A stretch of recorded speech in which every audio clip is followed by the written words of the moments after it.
Assalamualaikum warahmatullahi wabarakatuh. Salam sejahtera bagi kita semua. Sebelumnya, perkenalkan, saya Reski Kirana Putri dengan NRP 2240 10161. Dalam video ini, saya akan memaparkan hasil penelitian saya yang berjudul Pengaruh Kepuasan Kerja dan Kompensasi Terhadap Produktivitas Karyawan pada PT Bank Rakyat Indonesia. Lalu ada beberapa poin-poin pembahasan yang akan saya paparkan. Yang pertama adalah latar belakang, yang kedua rumusan masalah, yang ketiga tujuan penelitian, yang keempat manfaat penelitian, yang kelima tinjauan teori, yang keenam metodologi penelitian, yang ketujuh instrumen penelitian, yang kedelapan teknik pengumpulan data, yang kesembilan teknik analisis data, yang terakhir ada statistik deskriptif dan inferensial. Yang pertama adalah latar belakang, di mana kepuasan kerja adalah kondisi emosional positif individu terhadap pekerjaan mereka, termasuk produktivitas. Sementara produktivitas karyawan adalah efisiensi dan efektivitas dalam menjalankan tugas yang merupakan pendorong pertumbuhan dan keunggulan kompetitif pada Bank Rakyat Indonesia. Hubungan keduanya saling mempengaruhi. Kepuasan kerja meningkatkan motivasi dan komitmen yang berujung pada produktivitas lebih tinggi, dan produktivitas tinggi meningkatkan rasa pencapaian serta kepuasan kerja, menciptakan siklus positif. Kemudian kompensasi menurut Handoko 2014-155 adalah imbalan jasa yang diterima karyawan yang juga penting untuk mempertahankan SDM dan memotivasi karyawan melalui bonus, hadiah, atau penghargaan. Tujuan kompensasi meliputi ikatan kerjasama, peningkatan motivasi retensi karyawan berkualitas, dan penghargaan. Tingkat kepuasan kerja Bank BRI adalah yang terendah di antara bank besar di Indonesia menurut Jobplanet, dipengaruhi oleh penilaian terhadap gaji, tunjangan, keseimbangan, kehidupan kerja, dan manajemen organisasi. Yang kedua ada rumusan masalah, di mana yang pertama ada bagaimana tingkat kepuasan kerja karyawan di PT Bank Rakyat Indonesia atau BRI. Yang kedua bagaimana sistem kompensasi kerja karyawan di PT Bank Rakyat Indonesia atau BRI.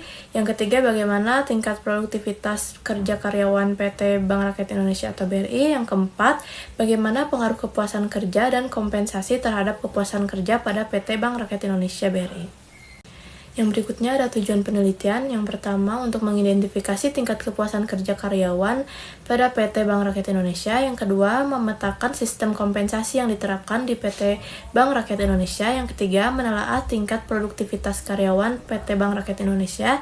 Dan yang keempat mengidentifikasi pengaruh dari kepuasan kerja dan kompensasi terhadap produktivitas karyawan PT Bank Rakyat Indonesia. Yang berikutnya ada manfaat penelitian. Yang pertama, manfaat teoritis. Secara teoritis, penelitian ini diharapkan dapat memperkaya literatur ilmu pengetahuan di bidang manajemen sumber daya manusia, khususnya yang berkaitan dengan kepuasan kerja, kompensasi, dan produktivitas karyawan di sektor perbankan. Yang kedua, manfaat praktis. Bagi penulis, penelitian ini dapat memberikan kesempatan untuk meningkatkan kemampuan dalam melaksanakan penelitian ilmiah, menganalisis data, serta menyusun laporan penelitian. Yang kedua, bagi PT Bank BRI, hasil penelitian ini diharapkan dapat memberikan informasi yang berharga bagi manajemen PT Bank BRI dalam merumuskan kebijakan dan strategi pengelolaan sumber daya manusia yang lebih efektif, terutama dalam upaya meningkatkan kepuasan kerja dan produktivitas karyawan. Dan bagi karyawan PT Bank BRI sendiri, penelitian ini memberikan kesempatan bagi karyawan untuk menyampaikan pendapat dan aspirasi terkait keputusan kerja dan kompensasi. Yang berikutnya ada tinjauan teori. Yang pertama, manajemen merupakan proses merencanakan, mengorganisasi, mengarahkan, dan mengendalikan kegiatan untuk mencapai tujuan organisasi secara efektif dan efisien, dapat menggunakan sumber daya organisasi. Yang kedua ada manajemen sumber daya manusia, di mana pendekatan strategik dalam mengelola modal manusia agar tujuan organisasi tercapai, elemen dari suatu proses yang membantu organisasi mencapai tujuan. Yang ketiga ada kepuasan, di mana sikap positif tenaga kerja berupa perasaan dan tingkah laku terhadap pekerjaan, kepuasan dari pujian, hasil kerja, penempatan, perlakuan, peralatan, dan lingkungan kerja yang baik. Yang keempat ada kompensasi, yang dimana semua pendapatan berupa uang, barang langsung atau tidak langsung sebagai imbalan jasa. Kompensasi langsungnya seperti gaji, upah intensif, dan untuk tidak langsungnya seperti fasilitas untuk kesejahteraan pegawai. Dan yang terakhir ada produktivitas, hubungan antara keluaran atau output dan masukan atau input. Menaikkan produktivitas berarti menghasilkan lebih banyak output atau kualitas lebih baik dengan input tertentu. Lalu ada metodologi penelitian. Penelitian kuantitatif terdiri dari rangkaian langkah sistematis, dimulai dengan identifikasi dan perumusan masalah penelitian, merumuskan hipotesis berdasarkan teori relevan, melakukan pengumpulan data dari populasi atau sampel menggunakan instrumen yang valid dan reliable, melakukan pengolahan serta analisis statistik baik deskriptif maupun inferensial, mengevaluasi hipotesis berdasarkan hasil analisis, menyajikan temuan dalam bentuk tabel, grafik, dan pembahasan yang mengaitkan hasil dengan teori serta pertanyaan penelitian, dan diakhiri dengan kesimpulan yang menjawab rumusan masalah, mencakup implikasi praktis, keterbatasan studi, dan rekomendasi untuk penelitian selanjutnya. Yang berikutnya ada instrumen penelitian. Instrumen penelitian yang digunakan berupa angket atau kuesioner yang disusun oleh peneliti. Sugiono 2014 menyatakan bahwa instrumen penelitian adalah suatu alat pengumpulan data yang digunakan untuk mengukur fenomena alam maupun sosial yang diamati. Oleh karena itu, instrumen digunakan untuk mendapatkan informasi lengkap mengenai masalah, fenomena alam maupun sosial. Dalam penelitian digunakan skala pemberian skor. Yang pertama ada sangat setuju diberi skor 5, yang kedua ada setuju diberi skor 4, yang ketiga kurang setuju diberi skor 3, yang keempat tidak setuju diberi skor 2, yang kelima sangat tidak setuju diberi skor 1. Yang berikutnya ada teknik pengumpulan data. Teknik pengumpulan data kuantitatif adalah metode paling utama dalam penelitian untuk mendapatkan data dan menentukan sampel. Salah satunya menggunakan kuesioner tertutup di mana responden mengisi pertanyaan yang telah disediakan. Menurut Creswell dalam Sugiono 2016 230 dan Sugiono 2016 308. Teknik pengumpulan data kualitatif bertujuan memperoleh informasi penting melalui wawancara terstruktur, komunikasi lisan dua pihak guna memperoleh informasi relevan menurut Widoyoko 2017-43.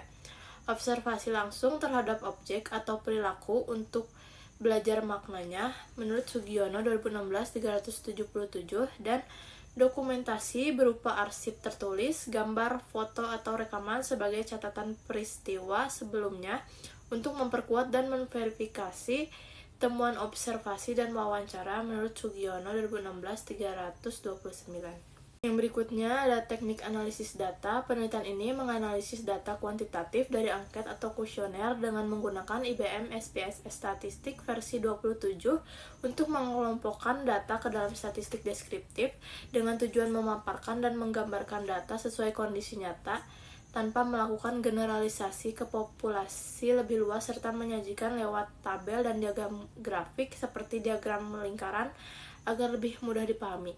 Selain itu, data kuantitatif dari wawancara dan dokumentasi juga diolah secara deskriptif guna memberikan gambaran mendalam dan menyeluruh mengenai fenomena yang diteliti.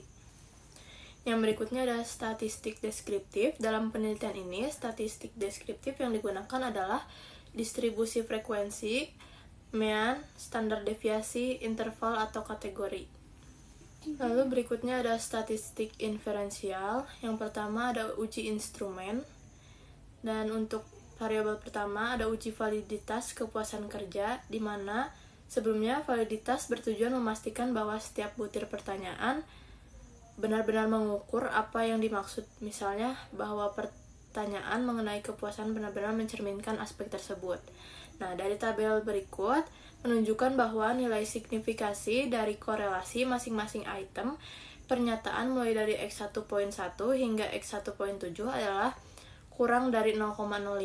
Oleh karena itu, dapat disimpulkan bahwa semua item pertanyaan pada variabel kepuasan kerja X1.1 hingga X1.7 dinyatakan valid. Hal ini berarti item-item angket tersebut dapat dipakai dan dilanjutkan untuk memperhitungkan selanjutnya. Yang kedua ada uji validitas kompensasi, di mana dari tabel berikut menunjukkan bahwa nilai signifikan dari korelasi masing-masing item pernyataan mulai dari X2.1 hingga X2.4 adalah kurang dari 0,05. Oleh karena itu, dapat disimpulkan bahwa semua item pertanyaan pada variabel kompensasi dinyatakan valid. Hal ini berarti item-item kuesioner tersebut dapat dipakai dan dilanjutkan untuk perhitungan selanjutnya. Dan untuk yang ketiga, uji validitas produktivitas kerja, yang dimana dari tabel berikut menunjukkan bahwa nilai signifikan dari korelasi masing-masing item pernyataan mulai dari Y1 hingga Y15 adalah kurang dari 0,05. Oleh karena itu, dapat disimpulkan bahwa semua item pertanyaan pada variabel produktivitas kerja dinyatakan valid. Hal ini berarti item-item angket tersebut dapat dipakai dan dilanjutkan untuk perhitungan selanjutnya.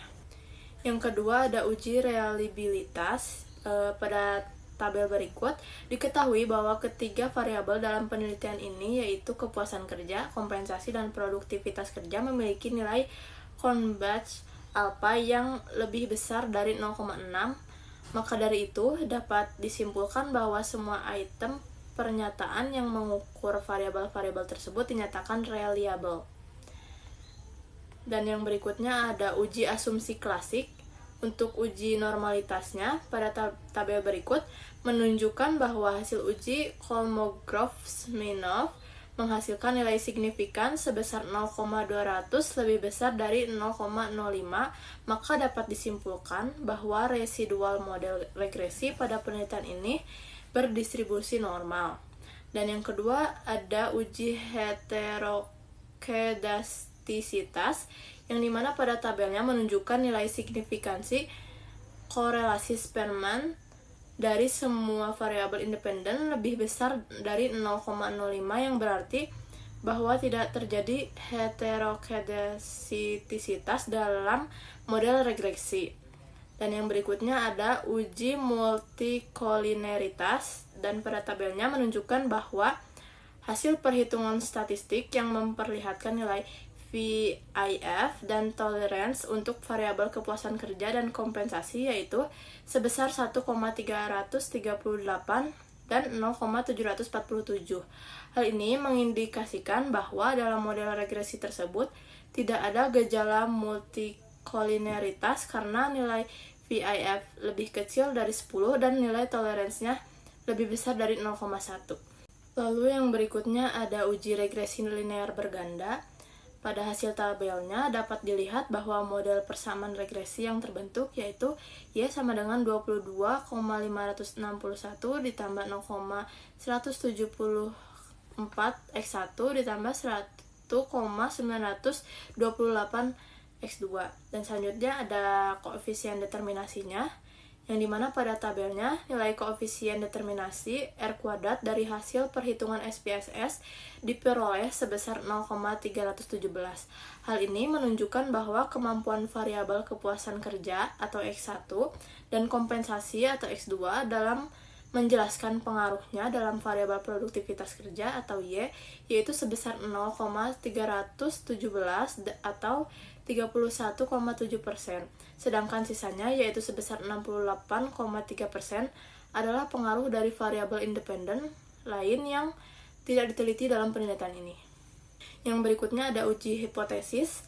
Untuk yang pertama, uji kelayakan model atau uji F. Dari hasil tabel tersebut, ditunjukkan hasil uji F yang diperoleh nilai signifikan sebesar 0,001 dan nilai tersebut lebih kecil dari alfa sama dengan 0,05 sehingga H0 ditolak dan HA diterima. Hal ini berarti bahwa variabel kepuasan kerja dan kompensasi layak untuk menjelaskan produktivitas kerja. Hal ini mengindikasikan bahwa kepuasan kerja dan kompensasi karyawan PT Bank Rakyat Indonesia secara bersama-sama dapat menjelaskan produktivitas kerja karyawan di PT Bank Rakyat Indonesia. Dan yang terakhir ada uji parsial atau uji T, di mana dari hasil analisis uji T ini, yang pertama, nilai signifikansi kepuasan kerja sebesar 0,684 dan nilai tersebut lebih besar dari A sama dengan 0,05 sehingga H0 diterima dan HA ditolak. Maka dapat disimpulkan bahwa kepuasan kerja berpengaruh positif dan tidak signifikan terhadap produktivitas kerja. Hal ini berarti bahwa hipotesis berpengaruh kepuasan kerja karyawan terhadap produktivitas kerja karyawan pada PT Bank Rakyat Indonesia. Dan yang kedua, nilai signifikan kompensasi atau X2 sebesar 0,002 dan nilai tersebut lebih kecil dari A sama dengan 0,05 sehingga H0 ditolak dan H diterima. Maka dapat disimpulkan bahwa variabel kompensasi berpengaruh signifikan dan positif terhadap produktivitas kerja. Hal ini berarti bahwa hipotesis berpengaruh kompensasi terhadap produktivitas kerja karyawan pada PT Bank Rakyat Indonesia. Mungkin cukup sekian untuk pemaparan yang saya sampaikan. Wassalamualaikum warahmatullahi wabarakatuh.